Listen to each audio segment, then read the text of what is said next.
अस्सलाम वालेकुम फ्रेंड्स, उम्मीद करती हूँ आप सब लोग खैरियत से होंगे। आज मैं आपके लिए लाई हूँ 10th केमिस्ट्री चैप्टर नंबर 3 का लेक्चर नंबर 12, जिसमें हम फंक्शनल ग्रुप के पार्ट 2 को देखेंगे। पार्ट 1 हम ऑलरेडी डिस्कस कर चुके हैं। यानी पिछले लेक्चर में हमने देखा था कि एक सिंगल एटम या एटम का ग्रुप्स जब ऑर्गेनिक कंपाउंड के साथ अटैच होता है तो एक पूरी न्यू होमोलोगस सीरीज़ बन जाती है, और उस ग्रुप की वजह से उस होमोलोगस सीरीज़ की स्पेसिफिक तरह की chemical as well as physical properties होती हैं। पिछले लेक्चर में हमने जो है वो 2 कार्बोनाइल ग्रुप डिस्कस किए थे, एल्डिहाइड और कीटोन। उसके अलावा हमने एक ईथर ग्रुप डिस्कस किया था।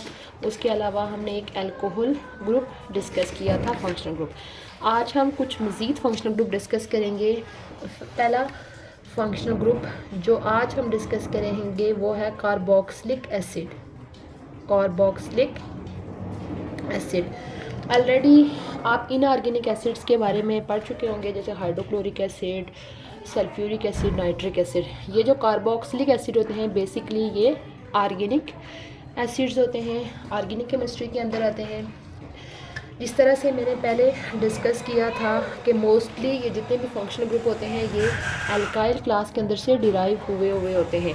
यानी कि अगर हमारे पास ये कंपाउंड है CH4, इसका ये जो H है उसकी जगह रिप्लेस होके हमारे पास ये वाला फंक्शनल ग्रुप आ जाए।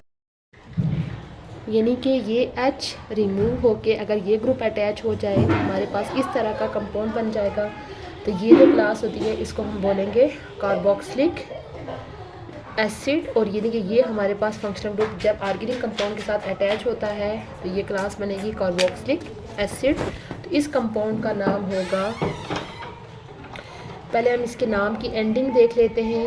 इसके नाम की एंडिंग होती है OIC, यानी एल्केन का E हटा के उसकी जगह OIC एसिड लग जाएगा। अब आप देखें इसके अंदर 2 कार्बन है, इस कंपाउंड का नाम होगा एथा। वैसे तो 2 कार्बन वाले को इथेन बोलते हैं ना, एथानोइक एसिड। ये देखें E को हटा के उसकी जगह क्या हो जाएगा, एथानोइक एसिड। इसके अलावा इसका एक कॉमन नेम भी होता है, इसको एसिटिक एसिड भी बोला जाता है, एसिटिक एसिड। उसके अलावा अगर हमारे पास इनके जिस देखें ये जो फंक्शनल ग्रुप है, इधर पीछे CH3 के बजाय अगर हमारे पास H प्रेजेंट हो, CH3 के बजाय हमारे पास क्या प्रेजेंट हो, H, तो इस कंपाउंड का नाम होगा फॉर्मिक एसिड। इसको क्या बोलेंगे, फॉर्मिक एसिड। Formic acid. और दूसरा इसका स्पेसिफिक नाम ये भी होता है, यानी कि एक कार्बन की वजह से, आपको पता है कि एक कार्बन वाले को मीथेन बोलते हैं, तो एक कार्बन की वजह से इसका नाम हो जाएगा मेथानोइक एसिड भी इसको बोला जाएगा। उसके अलावा अगर हमारे पास यहाँ पे यानी कि इसके बजाय अगर हमारे पास कोई बड़ा ग्रुप अटैच हो इस तरह से, इसके साथ पीछे CH2 और CH3, यानी कि ये 3 कार्बन हो गए। 3 कार्बन वाले को प्रोपेन बोलते हैं, तो ये क्या हो जाएगा, प्रोपानोइक एसिड। प्रोपानोइक एसिड, यानी इसके नाम की एंडिंग जो है वो OIC एसिड सी होगी। यहाँ पे कोई भी पीछे यानी कि main functional group carboxylic acid जो क्लास है उसका मेन फंक्शनल ग्रुप होगा C⋅O OH, और पीछे यहाँ पे कोई भी R ग्रुप जो है वो अटैच हो सकता है। वो मिथाइल भी हो सकता है, इथाइल ग्रुप भी हो सकता है, सिंपल हाइड्रोजन भी हो सकता है, और कोई इससे बड़ा ग्रुप प्रोपाइल, ब्यूटाइल, उस हिसाब से जो है वो कार्बोक्सिलिक एसिड का नाम हम देते जाएंगे। उसके बाद नेक्स्ट फंक्शनल ग्रुप है अमीन्स। नेक्स्ट फंक्शनल ग्रुप है अमीन। अब आप देखें कि आप अमोनिया का स्ट्रक्चर आपको पता होगा। अमोनिया का स्ट्रक्चर इस तरह से होता है, यानी कि 3 हाइड्रोजन होते हैं और एक उसके अंदर क्या प्रेजेंट होता है, लॉन पेयर होता है। अगर अमोनिया का जो एक हाइड्रोजन है उसको रिप्लेस कर लें और उसके जगह हमारे पास कोई भी R group mean alkyl group attach हो जाए, तो हमारे पास ये कंपाउंड किस तरह से हो जाएगा, एल्काइल ग्रुप और साथ में NH2। ये जो होगा इसको हम बोलेंगे इस क्लास को अमीन। यानी अमीन के अंदर फंक्शनल ग्रुप क्या सा होता है, NH2 2 होता है। और यानी कि इसका जो नाम होगा वो डिपेंड करेगा कि अमीन के साथ कौन सा फंक्शनल ग्रुप अटैच है। अगर मिथाइल अटैच है, यानी अगर हमारे पास इधर CH3 यानी पहला जो होता है मिथाइल अटैच है, तो इसका नाम हो जाएगा मिथाइल अमीन। उसके अलावा अगर यहाँ पे इथाइल अटैच है, C2H5 ये अटैच है, तो ये हो जाएगा इथाइल अमीन। यानी कि इसका जो नेम होगा, नेम की एंडिंग जो है वो कौन से वर्ड से होगी, AMINE अमीन से होगी। और पीछे हम देखेंगे कि कौन सा अल्काइल ग्रुप अटैच है। मीथेन अटैच है, मिथाइल अटैच है तो मिथाइल अमीन, इथेन अटैच है तो इथाइल अमीन, प्रोपाइल अमीन, ब्यूटाइल अमीन। इस तरह से हम इसको नाम देते जाएंगे।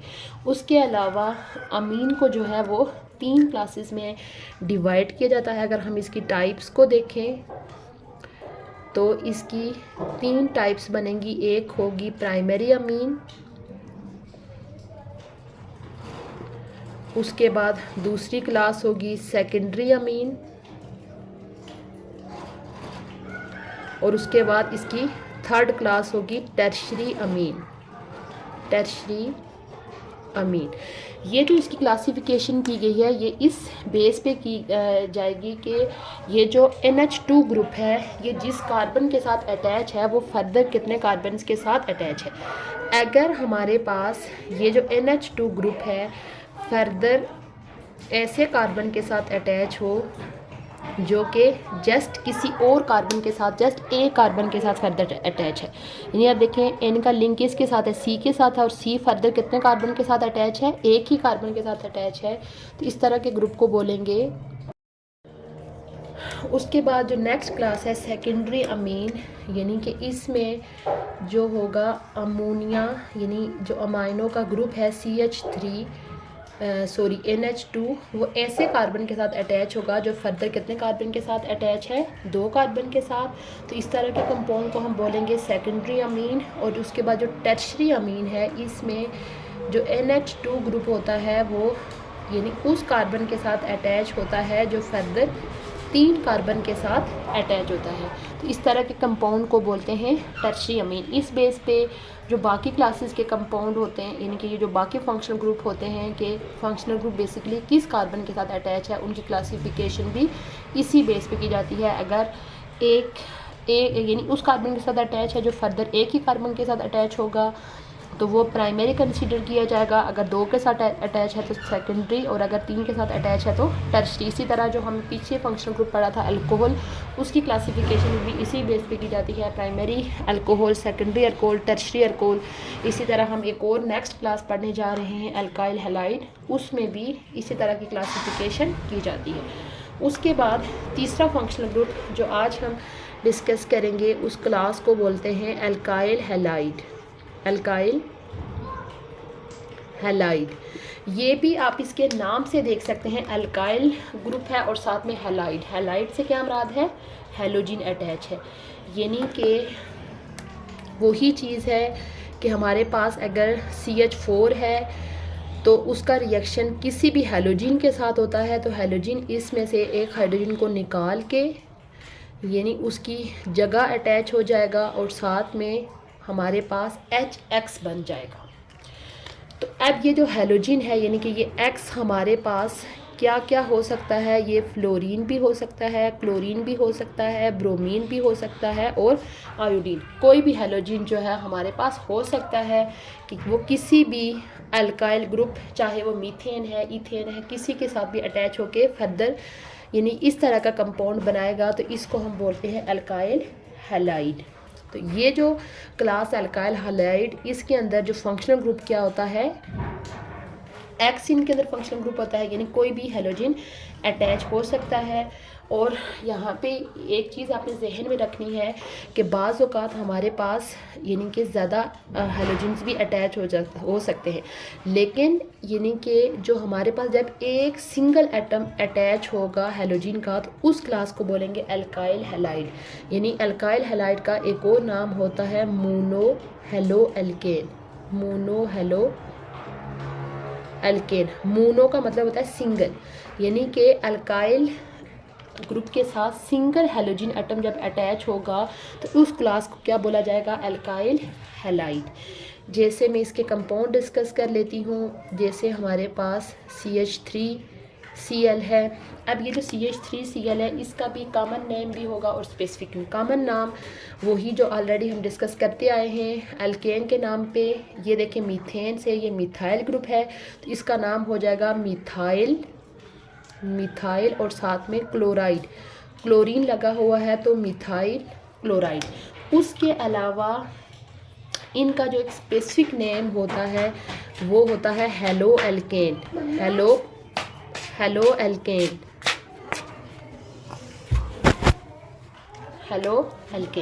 हेलो एल्केन की बेस पे हम देखेंगे कि कौन सा हेलोजन अटैच है और कौन सा अल्काइल ग्रुप है। जैसे अब ये है हमारे पास CH3Cl, तो ये यहाँ पे हेलोजन कौन सा है, क्लोरीन है, और अल्काइल ग्रुप कौन सा है, मिथाइल है। तो हेलो यानी हम लिखेंगे क्लोरो मीथेन।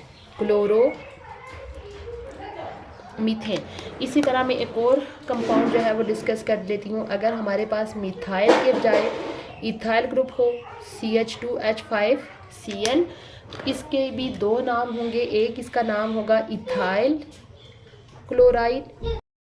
इसी तरह मैं एक और जो कंपाउंड है वो लिखती हूँ कि अगर हमारे पास इसकी जगह प्रोपाइल ग्रुप मौजूद हो C3H7, इसकी जगह अगर हम लिख लें Br अटैच है, यानी कि यहाँ पे ये प्रोपाइल ग्रुप है तो इसका नाम होगा प्रोपाइल ब्रोमाइड। उसके अलावा इसका जो स्पेसिफिक नेम होगा ब्रोमोप्रोपेन।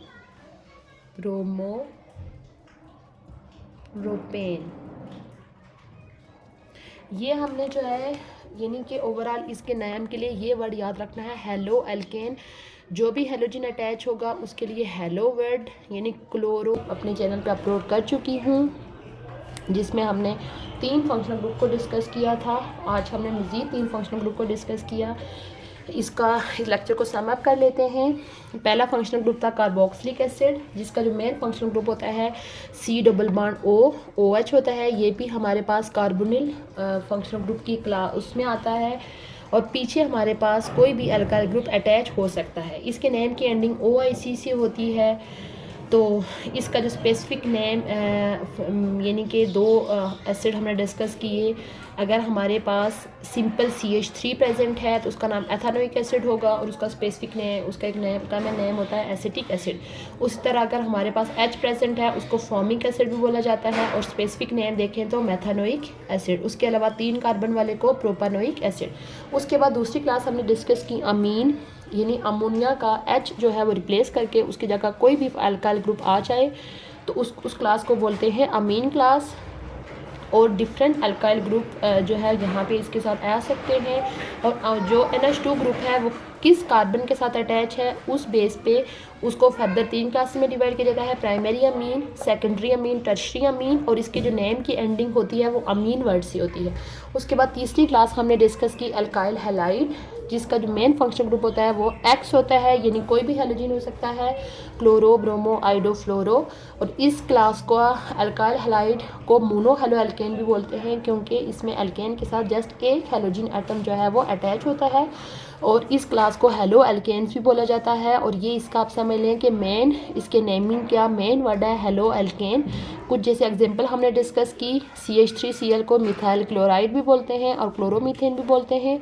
उसके बाद ethyl chloride, chloroethane, propyl bromide, bromopropane. ये था हमारा आज का लेक्चर जो कि डिफरेंट फंक्शनल ग्रुप के बारे में था। उम्मीद है आपको आज का लेक्चर अच्छा लगा होगा। इंशाल्लाह बहुत जल्द मैं न्यू टॉपिक के साथ हाजिर होंगी। तब तक के लिए अल्लाह हाफिज़।